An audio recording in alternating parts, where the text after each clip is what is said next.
Let's be honest about what's happening in Virginia right now. Democrats are in the middle of changing the rules of the political game, and they're doing it at the exact moment those rules no longer work in their favor. Hi, everyone. I'm Uriah Kiser, and we are tracking the fire hose of information and news coming out of Richmond as part of this changed General Assembly, who are right now in session passing new laws such as a redistricting proposal that would essentially disenfranchise millions of Virginia voters who don't live in urban areas. We're seeing proposed tax hikes on everything from DoorDash deliveries, Netflix subscriptions to haircuts and dog walking. We're trying to make sense of it all. And if you want to follow along with us, you can like this video and subscribe so we can keep making more content to help explain what's happening in Richmond right now.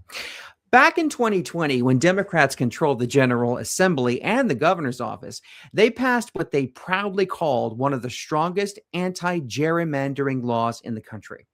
Virginia Code Section 24.2304 was supposed to end partisan map drawing once and for all. And the law was clear. Districts had to be compact and contiguous. They had to respect communities of interest, not political parties. They had to comply with the Voting Rights Act. And most importantly, district maps could not, on a statewide basis, unduly favor or disfavor any political party. Democrats championed that language. They used it to argue they were restoring fairness, transparency, and trust in elections. Fast forward now to 2026, and suddenly that same law is a problem. Rather than repeal it outright, Democratic lawmakers are pushing budget language that would temporarily suspend those anti-gerrymandering standards for congressional districts drawn between 2025 and 2030. In other words, the rules still apply, just not when they're inconvenient for them. Supporters claim that this is a defensive move, pointing to Republican-led states that have redrawn maps mid-decade. But critics see something else entirely, a party abandoning its own reforms the moment they stand in the way of political advantage.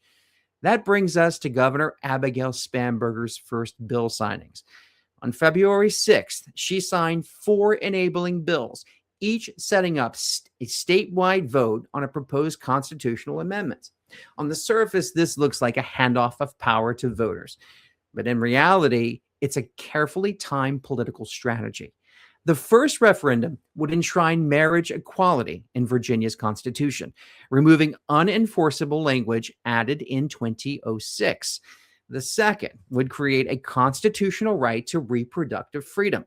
The third would automatically restore voting rights to felons after they complete their sentences. Each of those issues energizes Democratic voters. Each one is scheduled for a high turnout election in November 2026. Then there's the fourth bill, the one that ties everything together. House Bill 1384 schedules a special election in April 2026 to give the General Assembly temporary authority to redraw congressional districts mid-decade. Not through the independent redistricting commission voters were promised, not under the anti-gerrymandering standards Democrats once championed, but directly through the legislature itself. And the map they're preparing tells you exactly why. Under the proposed plan, Virginia current congressional delegation, 6 Democrats and 5 Republicans, would likely become a 10-to-1 Democratic split. The current map, while imperfect, generally follows regional lines. Northern Virginia, Hampton Roads, Richmond, and Southwest Virginia each have representation tied to local geography and shared interests. Many districts remain at least somewhat competitive. The proposed map throws that model out the window. New districts sprawl outward from Northern Virginia, stretching across the state to absorb Democratic-leaning voters while breaking up rural and exurban communities. Voters in places hundreds of miles apart who share little economically, culturally, or geographically are stitched together into single districts for one reason: electoral math. Northern Virginia becomes the anchor for much of the state, while rural regions are carved up and diluted. The result isn't representation, it's predictability. Former Attorney General Jason Miyares, who stepped down in January after 4 years in office, called the proposed maps an abomination. He warned they would politically silence millions of Virginians, especially in those rural areas who would see their voices consistently overridden by population centers far away. The criticism gets to the core of the issue. This isn't about Democrats versus Republicans. It's about whether elections are competitive and whether communities have meaningful representation. When districts are drawn to guarantee outcomes, voters aren't choosing the representatives. Politicians are choosing their voters. Democrats argue this is necessary to counter Republican gerrymandering in other states. But that argument rings hollow when it comes from the same party that promised Virginians an end to partisan map drawing just a few years ago. Temporary suspensions that last 5 years. Independent commissions respected until they get in the way. Anti-gerrymandering rules that only apply when the party in power is losing. Governor Spanberger says these measures put power in the hands of voters.